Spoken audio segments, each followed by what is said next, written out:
Hello everyone, स्वागत है आप सभी का मेरी क्लास में। और आज की क्लास में हम बिहार एसआई प्रैक्टिस सेट 17 को पढ़ेंगे। तो आज का हमारा पहला प्रश्न है, बिहार लोक सेवा आयोग का मुख्यालय कहाँ स्थित है? तो बिहार लोक सेवा आयोग का मुख्यालय पटना में स्थित है।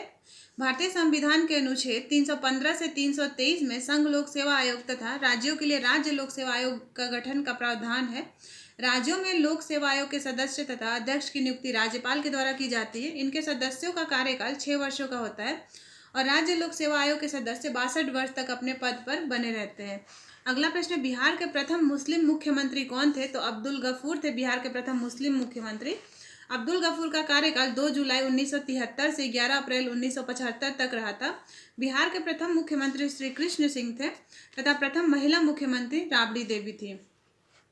अगला प्रश्न, बिहार में गर्म जल स्रोत के सुप्रसिद्ध ऐतिहासिक स्थल कौन सा है? तो ये राजगीर है। ऐसी मान्यता है कि गर्म जल कुंड में नहाने से चर्म रोग बीमारी ठीक हो जाती है, क्योंकि इसमें खनिज लवण तथा गंधक की मात्रा मिली रहती है। राजगीर के प्रमुख गर्म जल कुंड है ब्रह्म कुंड, सूर्य कुंड, मखदूम कुंड, नानक कुंड, गोमुख इत्यादि। इसके अलावा मुंगेर के गर्म जल कुंड है। मुंगेर में भी गर्म जल कुंड पाए जाते हैं, जिसमें सीता कुंड, रामेश्वर कुंड, लक्ष्मण कुंड और ऋषि कुंड है।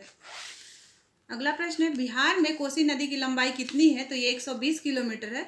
कोसी गंगा की उत्तरी सहायक नदी है और इसकी लंबाई 120 किलोमीटर है। बिहार में नेपाल में कौशिकी को इसकी 7 धाराओं के नाम से जाना जाता है: सुत कोसी, भोटिया कोसी, ताप्त कोसी, लिप्त कोसी, दूध कोसी, अरुण कोसी और तास कोसी। यह हिमालय से निकलकर नेपाल के पर्वतीय प्रदेश में बहती हुई बिहार में प्रवेश करती है। अगला प्रश्न है, बिहार में आजाद दस्ता नामक संगठन का गठन किस उद्देश्य से किया गया था?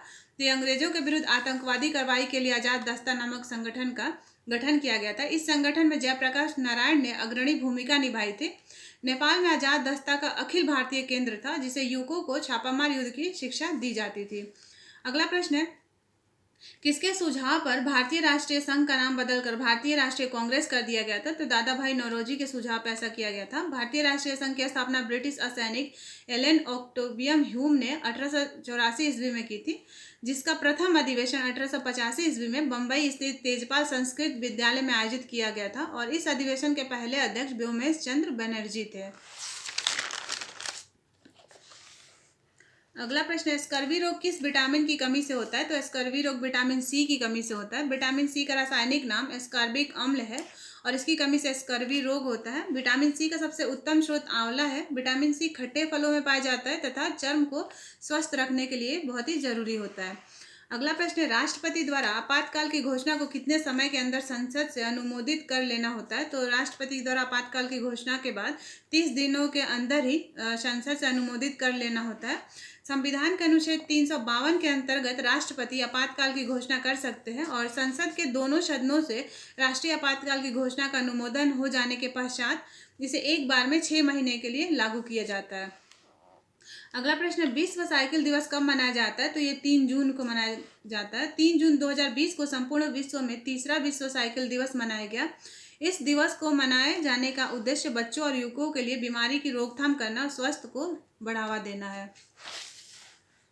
अगला प्रश्न है, लोकायत दर्शन के प्रतिपादक कौन थे? तो ये चारवाक थे। सांख्य दर्शन के प्रतिपादक कपिल मुनि, योग दर्शन के पतंजलि, न्याय दर्शन के गौतम मुनि और वैशेषिक दर्शन के प्रतिपादक कणाद थे। अगला प्रश्न है, हम दलदली सड़कों पर क्यों फिसलते? तो ये घर्षण की कमी के कारण कोई भी दलदली सड़कों पर फिसल सकता है। घर्षण एक प्रकार का बल है जो किसी वस्तु के गति का विरोध करता है। अगला प्रश्न है, राज्यपाल विधान परिषद के कितने सदस्यों को मनोनीत कर सकता है? तो एक विधानसभा परिषद विधानमंडल का स्थायी सदन है। विधान परिषद को कभी भी पूरी तरह से भंग नहीं किया जा सकता, अर्थात इसके सदस्य का कार्यकाल 6 वर्ष का होता है, किंतु 2 वर्ष पर 1/3 सदस्यों का कार्यकाल समाप्त होता है। अगला प्रश्न, राजनीति शब्दावली में शून्य का क्या अर्थ है?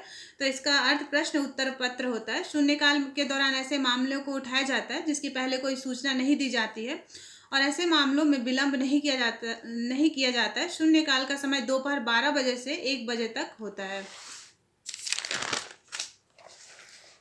अगला प्रश्न है, डीएनए का डबल हेलिक्स मॉडल किसने दिया था? तो ये वाटसन और क्रिक के द्वारा दिया गया था। डीएनए कोशिका में पाए जाने वाला अनुवांशिक पदार्थ है। प्रयोगशाला में सर्वप्रथम डीएनए का संश्लेषण हरगोविंद खुराना ने किया था। अगला प्रश्न, परितंत्र शब्द का सर्वोत्कृष्ट वर्णन क्या है? तो ये जीवों का समुदाय और साथ ही वह पर्यावरण जिसमें वे रहते हैं, इसका अर्थ है। पारिस्थितिकी तंत्र के दो घटक होते हैं, एक जैविक और दूसरे अजैविक।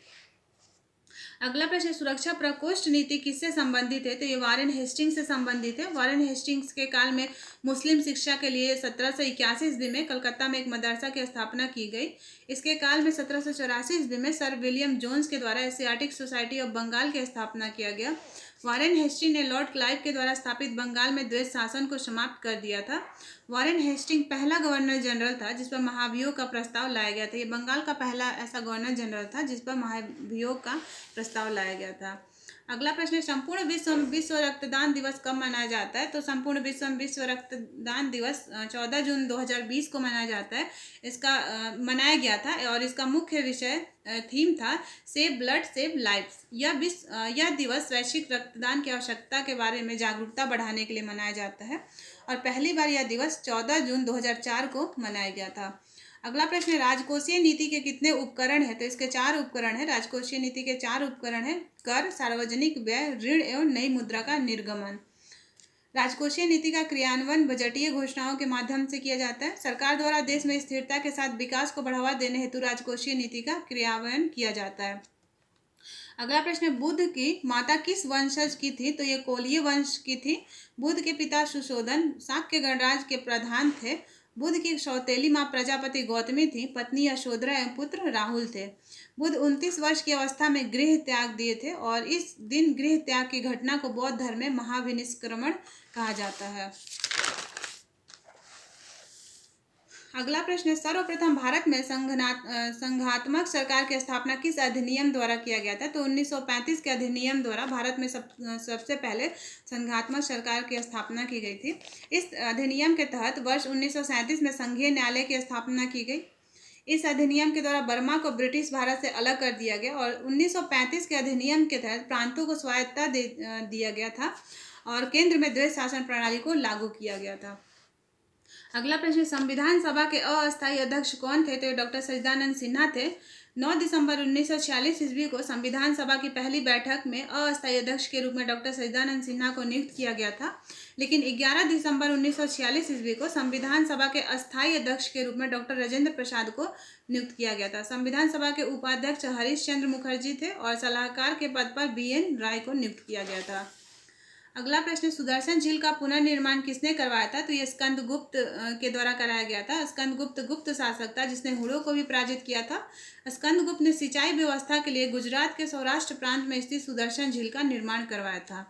अगला प्रश्न, किस इतिहासकार ने समुद्रगुप्त को भारतीय नेपोलियन की संज्ञा दी है? तो विसेंट स्मिथ के द्वारा समुद्रगुप्त को भारतीय नेपोलियन की संज्ञा दी गई है।